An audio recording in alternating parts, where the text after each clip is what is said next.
7 अक्टूबर 2023 सुबह 6:30 बजे हमास ने इसराइल पर 20 मिनट में 5000 रॉकेट्स के साथ हमला बोला और इस मिशन का नाम रखा गया ऑपरेशन अल अक्सा फ्लड। तो आइए जानते हैं ये अल अक्सा फ्लड क्या है। Into the Al-Aqsa Mosque complex in occupied East Jerusalem.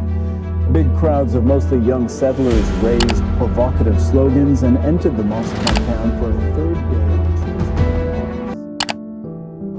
Basically Al Aqsa एक मॉस्क है जहां मुस्लिम वर्शिप करते हैं। माना जाता है कि ये मस्जिद हज़रत सुलेमान अलैहिस्सलाम ने बनाई है, जो कि मुस्लिम्स के लिए बहुत ही इम्पोर्टेंट है, और इस अटैक की वजह भी इस मस्जिद में होने वाले जुल्म और रिलीजन की वजह से है।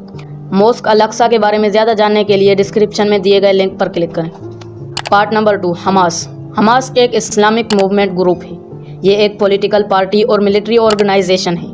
ये गाज़ा पर 2007 से हुकूमत करती आ रही है और इसराइल पर इसी ग्रुप ने अटैक किया था। आज से पहले भी 87 मरतबा हमास ने इसराइल पर अटैक किया है। अगर आपको हमास के बारे में ज़्यादा जानना है तो नीचे दिए गए लिंक पर क्लिक करें। अब हमें गहराई से जानने के लिए हिस्ट्री में जाना होगा। बात है 14 मई 1948 की, जब डेविड बेन गोरियन नामी शख्स ने इसराइल की बुनियाद रखी, जिस वक्त ब्रिटिश फ़लस्तीन छोड़ रहे थे। मगर इसराइल के खिलाफ अरब कंट्रीज़ खड़े हो गए और आपस में वार शुरू कर दी।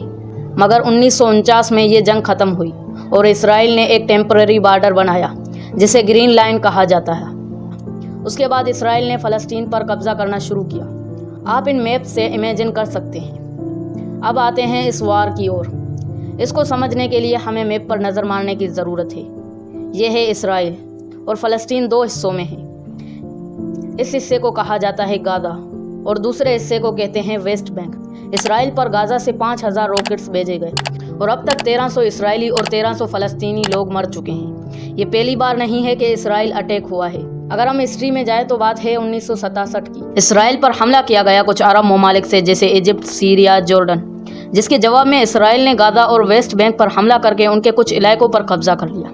इसके अलावा इसराइल पर एक सरप्राइज अटैक हुआ 1973 में। ये वो दिन था जिस दिन ज्यूइश रोज़ा रखते हैं और माफ़ी मांगते हैं अपने पास्ट पर। जैसे मुस्लिम आम तौर पर रमज़ान में रोज़ा रखते हैं, वैसे ही ज्यूइश इस दिन रोज़ा रखते हैं